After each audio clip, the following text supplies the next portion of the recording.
अस्सलाम वालेकुम नाज़रीन, मैं हूं कमाल ख़ान। इस वक्त मेरे साथ स्टूडियो में मौजूद हैं जनाब मतलूब बेग साहब, जो कि सीनियर क्राइम रिपोर्टर हैं।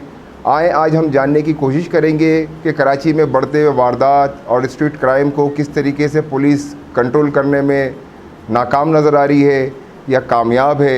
उसका तज्ज़िया जनाब मतलूब बेग साहब से लेंगे। मतलूब बेग साहब, इस वक्त कराची में रोज़ ब रोज़ बढ़ते हुए वारदात और स्ट्रीट क्राइम के जो हालात हैं वो हम सब के सामने हैं, तो आप क्या समझते हैं कि पुलिस इसको किस तरीके से कंट्रोल कर रही है, किस तरीके से आप देखते हैं और आपके क्या ओपिनियन है इसके ऊपर? देखिए, इस वक्त कराची में जो सूरत हाल है वो स्ट्रीट क्राइम के हवाले से मैं आपको बताऊं कि ये पुलिस के लिए एक सबसे बड़ा चैलेंज है। उसकी वजह ये है कि हमने माजी में इस शहर के अंदर टारगेट किलिंग भी देखी, बोरीबंद लाशें भी हमने कवर की और बहुत से ऐसे क्राइम जो संगीन नौयत के थे उसे भी हमने कवर किया। लेकिन आजकल कराची शहर में जो है वो स्ट्रीट क्राइम पुलिस के लिए एक चैलेंज बना हुआ है।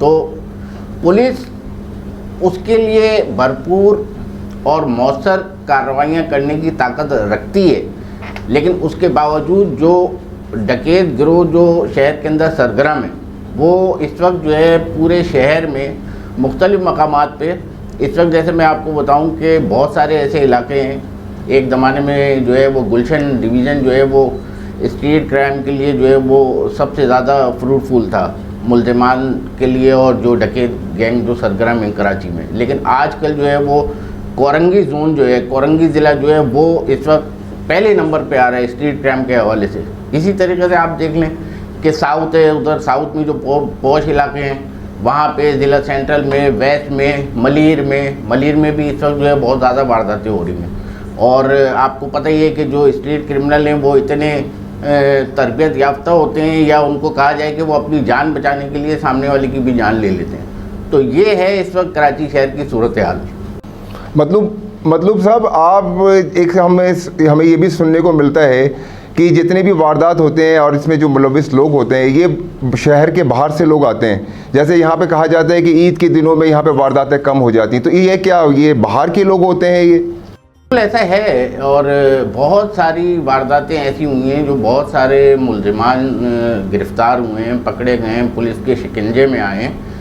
तो उसके बाद ये इंकशाफात हुए हैं कि कुछ गिरोह जो है वो शहर से बाहर के भी हैं। जैसे कि आप अफ़गानी लड़कों का एक गिरोह है, सराइकी जो पट्टी है उधर के लड़कों का भी एक यहाँ पे गिरोह काम करता है। तो शहर में मुख्तलिफ़ नौयत के गिरोह इस वक्त काम कर रहे हैं और वो बदस्तूर जारी हैं वारदातें। उसमें किसी न किसी दिन एक आध दिन कमी तो आ जाती है, लेकिन कमी के साथ साथ फिर अचानक तेज़ी आ जाती है। अब मैं आज की जो एक सूरत हाल थी सुबह के वक्त गुलबर्ग के इलाके में, तो मैं आपको बताऊं कि DIG वेस्ट, SSP सेंट्रल और गुलबर्ग थाना मेरे हिसाब से वारदात जो वक़ुआ है उससे 200 कदम पे होंगे, लेकिन उसके बावजूद 2 मुल्ज़िमान आए, उन्होंने लूटा और जब मज़ामत की पुलिस एहलकार ने तो उसको एक मुल्ज़िम ने करीब से 2 गोलियां मार के और वो दोनों मुल्ज़िमान जो है वो फ़रार हो गए।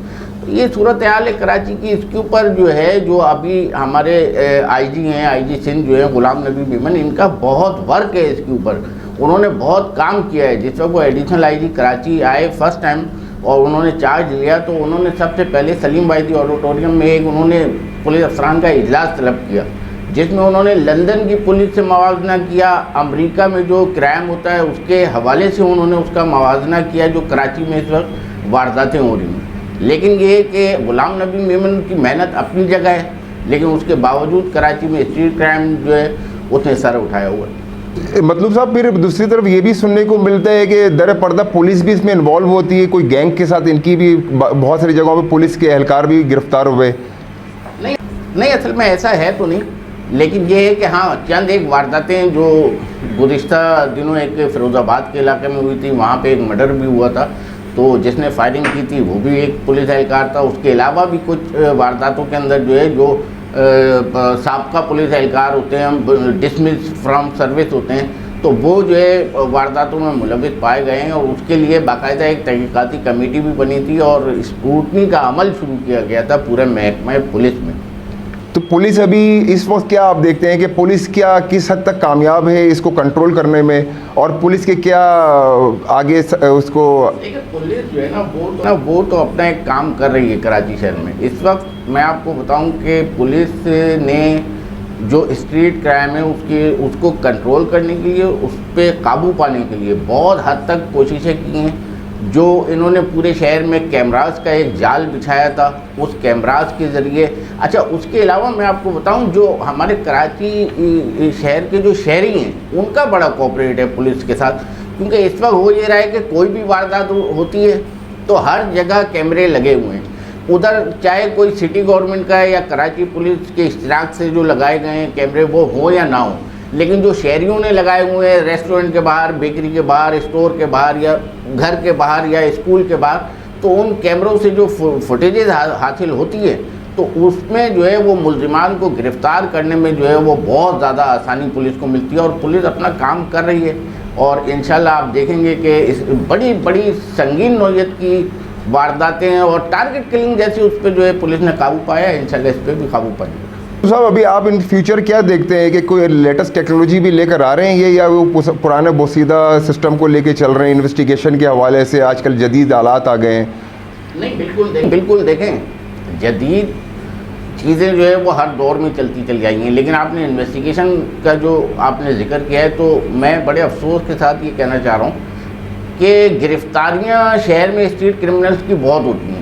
रोज़ाने की बुनियाद पे आप देखते हैं 40-50 मुल्जिमान पकड़े जाते हैं, जेल चले जाते हैं। लेकिन अफसोस ये होता है कि जो तफ्तीशी इदारे हैं, जो इन्वेस्टिगेशन शोबा इन्वेस्टिगेशन है, तो उसके अंदर जो है वो तफ्तीश बिल्कुल आप समझें कि एक नाकारा किस्म की जो है तफ्तीश की जाती है, इतनी कमज़ोर होती है कि उन मुल्जिमान का फौरी तौर पे जो है अदालत से ज़मानत हो जाती है और वो फिर सरगर्म हो जाते हैं शहर में।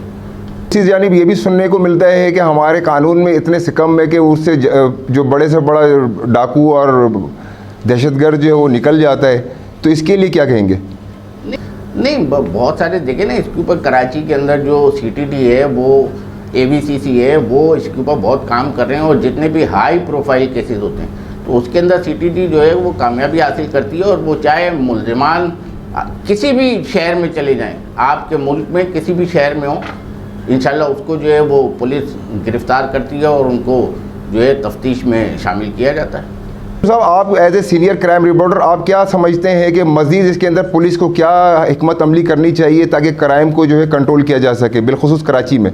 देखिए, पुलिस को जो है वो अपनी जो कोशिशें हैं, उनकी अपनी मशीनरी है, वो तो पूरी तरह इस्तेमाल कर रहे हैं, लेकिन जो अवामी जो एक रद्द-ए-अमल आता है पुलिस के ख़िलाफ़, जब तक उसको ख़त्म नहीं करेंगे और आवाम के साथ रवाबित उनके ठीक नहीं होंगे, जब तक इसके ऊपर काबू नहीं पाया जा सकता है। क्योंकि अभी भी आप देख लें कि अगर शहर में 10 वारदातें होती हैं तो 10 में से 7 या 8 जो है वो आवाम की मदद से हल होती हैं, वो मुल्जिमान आवाम की मदद से पकड़े जाते हैं, या जो कैमरे लगे हुए हैं उनकी फुटेजेस से हासिल जो होने वाली जो शवाहिद होते हैं उसकी मदद से वो पकड़े जाते हैं। तो पुलिस जो है वो सबसे पहले जो आवाम के साथ जो उनके राब्ते हैं उसको बहाल करें। बहुत शुक्रिया मतलूब बेग साहब। नाज़रीन, ये थे हमारे साथ मतलूब बेग साहब, और आपने उनके कमेंट्स भी सुने, और उनका एक बहुत वसी तजुर्बा है क्राइम के फील्ड के ऊपर, और इन्होंने यही कहा कि अभी भी हमारे कानून में और इन्वेस्टिगेशन के अंदर भी बहुत सारी चीज़ें ऐसी हैं जिसमें बेहतरी की गुंजाइश है, और उसको बेहतर करने के लिए आला हुक्काम और गवर्नमेंट को सर जोड़कर बैठने की ज़रूरत है। बहुत शुक्रिया।